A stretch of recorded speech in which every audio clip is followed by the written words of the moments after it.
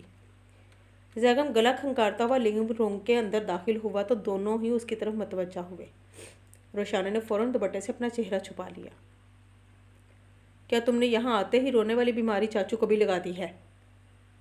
زیغم روب دار لہجے میں روشانے کو گھورتا ہوا بولا اور ان دونوں کے سامنے والے صوفے پر بیٹھ گیا۔ کیا تم بچی کو آنکھیں دکھا کر بلا وجہ کا روب ڈال رہے ہو؟ ہم دونوں تو رباب کا ذکر کر رہے تھے۔ باتوں میں وقت گزرنے کا معلوم ہی نہیں ہوا۔ شمروز جو تو یہ اپنی آنکھیں خشک کرتا ہوا زیغم کو بتانے لگا۔ تب شمروز جتوئی کا موبائل بجنے لگا تو وہ اٹھ کر روم سے باہر نکل گیا۔ روشانے نے ابھی بھی سر جھکائے اداسی بیٹھی تھی۔ زیغم دوپٹے میں چھپا ہوا اس کا چہرہ غور سے دیکھنے لگا اور اپنی جگہ سے اٹھ کر شمروز جتوئی والی جگہ پر بیٹھا، ساتھ ہی البم اٹھا کر رباب کی تصویر دیکھنے لگا۔ کتنی عجیب بات ہے نا، آج میں نے پہلی بار اپنی ماما کو دیکھا ہے، ورنہ اس سے پہلے تو صرف تائی ماں سے ان کے بارے میں سنا ہی تھا۔ روشانے کے بولنے پر زیغم اسے دیکھنے لگا۔ اس پر زیغم کا دل شدت سے چاہا کہ وہ اس لڑکی کی آنکھوں سے آنسو پوچھ ڈالے جو کب سیدھا اس کے دل پر گر رہے تھے۔ میں نے ابا کو دیکھا ہی نہیں، ان سے ڈھیر سارا پیار اپنا حق سمجھ کر وصولتا رہا ہوں۔ خوب لاؤڈ اٹھواتا، فرمائش پوری کرواتا تھا، اور میں یقین سے کہہ سکتا ہوں اگر وہ ہمارے درمیان ہوتی تب بھی وہ تم سے زیادہ مجھ سے پیار کرتی۔ زیغم روشانے کو بہلانے کی غرض سے بولنے لگا۔ وہ کیسے ہمارے درمیان ہو سکتی تھی بھلا؟ ان سے تو ان کی زندگی ہی چھین لی تھی بڑے ماموں نے۔ کیوں اتنی بے رحمی سے مار ڈالا انہوں نے میرے بابا کو؟ روشانے کے انداز میں شکوہ یا غصہ نہیں تھا، بلکہ اس کی آواز میں محرومی تھی، اپنے ماں باپ سے بچھڑنے کا درد۔ اس کی بات پر جیسے زیغم کا دل کسی نے مٹھی میں لے لیا۔ اس کے اپنے باپ نے کتنی بے رحمی سے مار ڈالا تھا اس لڑکی کے باپ کو۔ زیغم کو اپنے سامنے بیٹھی لڑکی پر ترس آنے لگا۔ تم اپنے بڑے ماموں کے بیٹے سے اس کی زندگی چھین کر اپنا بدلہ پورا کر لو، قسم کھا کر کہتا ہوں اف تک نہیں کروں گا۔ زیغم ٹیبل پر موجود فروٹ باسکٹ سے چھری اٹھا کر روشانے کی طرف بڑھاتا ہوا بولا۔ میں اتنی بے رحم اور ظالم ہرگز نہیں ہو سکتی کہ اپنی محرومیوں کا بدلہ کسی کی جان لے کر پورا کروں۔ روشانے نے زیغم کے ہاتھ سے چھری لے کر واپس رکھنے لگی، تبھی بے اختیاری میں زیغم اس کے چہرے سے دوپٹہ ہٹانے لگا۔ ایک بار پھر وہ دور کہیں اپنے خواب میں پہنچ چکا تھا۔ اسے بس اتنا یاد تھا کہ اگر کوئی بھیانک آواز آئے تو وہ مڑ کر نہیں دیکھے گا۔ وہ روشانے کو اپنے سے دور جاتا ہوا نہیں دیکھ سکتا تھا۔ خواب میں تو وہ اس لڑکی کا چہرہ نہیں دیکھ سکا تھا، مگر اس وقت روشانے کا چہرہ دیکھتے ہوئے زیغم کا دل گواہی دینے لگا۔ اگر وہ خواب میں بھی اس پوشیدہ چہرے سے آنچل سرکا دیتا تو لازمی وہ یہی چہرہ ہوتا جو اس وقت اس کے سامنے موجود تھا، اور وہ بآسانی اس کے آنسو اپنی انگلیوں کے پوروں سے چن رہا تھا، جبکہ دوسری طرف زیغم کی حرکت پر روشانے نے چونک کر اسے دیکھنے لگا۔ اسے آنسو صاف کرتا دیکھ روشانے کا دل بے اختیار زور سے دھڑکا تھا۔ ساری زندگی ابو کی طرح نہ صرف تمہارے لاڑ اٹھا سکتا ہوں بلکہ تمہاری ساری فرمائشیں بھی پوری کر سکتا ہوں۔ تم چاہو تو مجھ سے ڈھیر سارا پیار بھی وصول کر سکتی ہو۔ زیغم دھیمے لہجے میں روشانے سے کہہ رہا تھا، اور وہ حیرت سے پوری آنکھیں کھولے زیغم کو دیکھ رہی تھی۔ وہ اس بات کو بڑھاوا نہیں دیکھ سکتی تھی کیونکہ اس میں اپنی ماما کی طرح ہمت نہیں تھی، اس لیے دوبارہ اپنا چہرہ دوپٹے سے چھپاتے ہوئے وہ صوفے پر تھوڑے فاصلے سے بیٹھ گئی۔ طبیعت کیسی ہے تمہاری؟ میرا مطلب ہے پاؤں میں درد تو نہیں اب؟ زیغم اس کی حرکت پر بنا کسی رد عمل کا اظہار کیے اب خود بھی نارمل لہجے میں اس سے طبیعت پوچھنے لگا۔ وہ اپنے خواب والے سحر سے آزاد ہو چکا تھا۔ کافی بہتر محسوس کر رہی ہوں، اب تو چلنے میں بھی درد نہیں ہو رہا، روشانے اس کی آنکھوں میں دیکھتی ہوئی کہنے لگی، مگر اس کی آنکھیں بے تاثر تھیں۔ ریلی؟ ذرا چل کر دکھاؤ۔ زیغم کی بات سن کر وہ کنفیوز ہو کر اسے دیکھنے لگی۔ وہ منتظر تھا، اس لیے روشانے نے صوفے سے اٹھ کر چلنے لگی۔ گڈ، اب یہاں سے باہر نکل کر سیدھا جا کر الٹے ہاتھ پر مڑو، وہاں پر کچن موجود ہے، جلدی سے جا کر میرے لیے ناشتہ بنا کر لاؤ۔ وہ صوفے پر مزید ریلیکس ہو کر بیٹھتا ہوا روشانے کو حکم دینے لگا، جبکہ روشانے منہ کھولے زیغم کو دیکھنے لگی۔ کیا ہوا؟ ایسے کیوں دیکھ رہی ہو؟ کیا ابھی بھی کوئی ایسی ویسی بات کہہ دی میں نے؟ زیغم سوالیہ نظروں سے اس کو دیکھتا ہوا پوچھنے لگا، تو وہ نفی میں سر ہلا کر کمرے سے نکل گئی۔ روشانے کے کمرے سے جانے کے بعد زیغم کے چہرے کے تاثرات ایک دم سنجیدہ ہو گئے۔ اسے اپنی بات کے نظر انداز کیے جانے پر برا نہیں لگا تھا۔ وہ جان گیا تھا روشانے کم ہمت لڑکی ہے۔ جو اس کا اپنا دل خواہش کر بیٹھا تھا، اس خواہش کی تکمیل ایک ناممکن سی بات تھی۔ روشی، تمہیں معلوم نہیں، اگر بڑے خان، اماں حضور یا تیمور خان میں سے کسی کو بھی معلوم ہو گیا کہ تم شمروز جتوئی کے شہر والے گھر میں موجود ہو تو تمہارے ساتھ ساتھ میں بھی بری طرح پھنسوں گی۔ شام میں جب زرین کی کال آئی تو وہ روشانے کو بولنے لگی، تائی اماں، آپ تو ایسی باتیں کر کے مجھے ڈرا رہی ہیں۔ روشانے واقعی ڈر گئی تھی، مگر اسے معلوم تھا زرین جو کہہ رہی ہے وہ سچ ہے۔ ڈرا نہیں رہی ہوں بچے، سمجھا رہی ہوں۔ میں نے تمہیں اور ظالم نے یہاں پر سب سنبھال لیا ہے، کسی کو شک بھی نہیں گزرے گا۔ راستے بند ہونے کی وجہ سے آج ڈرائیور نہیں آ سکا، وہ کل صبح تمہیں لینے آئے گا اور یہاں حویلی چھوڑ دے گا۔ اگر کوئی سر کی چوٹ کے بارے میں پوچھے تو رونے یا گھبرانے میں مت بیٹھ جانا، کہہ دینا کالج میں گر گئی تھی۔ کل صبح تک جلدی جلدی حویلی پہنچو، 3-4 یہاں دن گزار لو، پھر واپس چلی جانا۔ زرین اسے ڈھیر ساری نصیحتیں کر کے فون رکھ چکی تھی، تب زیغم کمرے کا دروازہ کھٹکھٹاتا ہوا اندر آیا۔ روشانے زرین کی کال سن کر پریشان ہو گئی تھی، اس لیے بے خیالی میں زیغم کو دیکھی گئی۔ زیغم اس کے چہرے پر پریشانی دیکھ کر فرسٹ ایڈ باکس ہاتھ میں تھامے چلتا ہوا اس کے پاس آیا اور اس کے دوپٹہ سرکایا اور روشانے کے چہرے تک لا کر اس کے چہرہ کور کرنے لگا تو روشانے پوری طرح ہوش میں آئی۔ کوئی پریشانی ہے؟ زیغم فرسٹ ایڈ باکس کو ٹیبل پر رکھتا ہوا اس کی آنکھوں میں جھانک کر پوچھنے لگا تو روشانے نے نفی میں سر ہلایا۔ یہ نقاب کس عمر میں کرنا شروع کیا تم نے؟ زیغم روشانے سے پوچھتا ہوا اس کی پیشانی سے ہلکا سا دوپٹہ سرکا کر اس کا زخم دیکھنے لگا۔ باقاعدگی سے نقاب نہیں کرتی، بس دادی حضور کا حکم ہے کہ کسی غیر کے سامنے اپنا چہرہ نہ دکھایا کرو۔ روشانے کی بات سن کر زیغم اسے گھور کر دیکھنے لگا۔ کیا تیمور خان سے بھی چہرہ چھپاتی ہو؟ زیغم نے سوالیہ نظروں سے روشانے کو دیکھتے ہوئے پوچھا، جس پر اس نے نفی میں سر ہلایا۔ ان سے چہرہ کیوں چھپاؤں گی؟ وہ غیر تو نہیں ہے، گھر کے ہی فرد ہے نا۔ روشانے اسے سمجھاتی ہوئی بولی تو زیغم کے ماتھے پر شکنیں نمایاں ہوئیں۔ وہ غیر کیوں نہیں؟ وہ بھی تو کزن ہے، جیسے میں کزن ہوں۔ ایک گھر میں رہنے سے کیا ہوتا ہے؟ جب اس سے چہرہ نہیں چھپاتی تو پھر مجھ سے چھپانے کی کیا ضرورت ہے؟ ہٹاؤ اس دوپٹے کو اپنے چہرے سے۔ آخری جملہ زیغم نے اسے حاکمانہ لہجے میں کہا تو روشانے نے اپنے چہرے سے دوپٹہ ہٹا لیا۔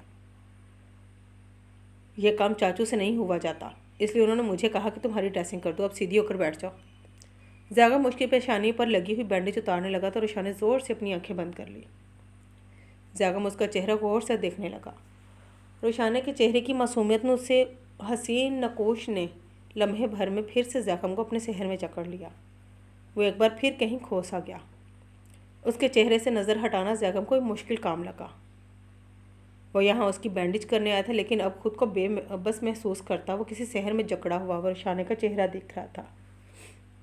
روشانے جو کافی دیر سے آنکھیں بند کیے ہوئے تھے، اپنے چہرے کو زیغم کی نظروں کے حصار میں محسوس کر کے آنکھیں کھولے اسے دیکھنے لگی۔ کیا ہوا؟ ایسے کیا دیکھ رہی ہیں؟ روشانے نے ہچکچاتی ہوئی زیغم سے پوچھنے لگی تو اسی پل زیغم کسی زہر سے آزاد ہوا۔ چہرہ ڈھک لو اپنا۔ زیغم کی بات سن کر روشانے نے اس کی طرف دیکھنے لگی، کیونکہ تھوڑی دیر پہلے اسی نے چہرے سے دوپٹہ ہٹانے کا حکم دیا تھا اور وہ خود ہی چہرہ ڈھکنے کو کہہ رہا تھا۔ زیغم کی بات مانتے ہوئے اس نے دوبارہ اپنا چہرہ دوپٹے میں چھپا لیا۔ اس کے چہرے کو ڈھکنے میں ہی زیغم کو اپنی عافیت لگی، ورنہ وہ اس کا چہرہ دیکھ کر بے اختیار ہو جاتا تھا اور اتنی بے اختیاری خطرناک ثابت ہو سکتی تھی۔ پائیوڈین کی مدد سے وہ روشانے کی پیشانی کا زخم صاف کرنے کے بعد ڈریسنگ کرتا ہوا سوچنے لگا، گڈ، تم تو کافی بہادر ہو۔ میں سمجھ رہا تھا بینڈیج کرتے ہوئے کافی ڈانٹ ٹپٹ کرنی پڑے گی تمہارے ساتھ۔ زیغم روشانے کے بینڈیج کرنے کے بعد اسے دیکھتا ہوا بولا، نہیں، میں بالکل بہادر نہیں، مگر ایک بات مجھے سمجھ نہیں آتی، یوں ڈانٹ ڈپٹ کر کسی کمزور پر اپنا رعب جما کر طاقتور انسان کو آخر کون سی تسکین ملتی ہے؟ روشانے آہستہ آہستہ آواز میں زیغم سے پوچھنے لگی۔ وہ اس طرح پہلی بار اپنی زندگی میں کسی مرد سے بات کر رہی تھی بنا ڈرے۔ جیسے 5 انگلیاں برابر نہیں ہوتی، ایسے ہی سارے انسان ایک جیسے نہیں ہوتے روشی۔ زیغم کو اس کا دیکھتا ہوا بولا۔ روشی مجھے پیار سے تائمہ کہتی ہیں، روشانے نے اسے جتانے والے انداز میں بولی، کیونکہ وہ دوپہر میں بھی اسے روشی روشی کہہ کر مخاطب کر رہا تھا۔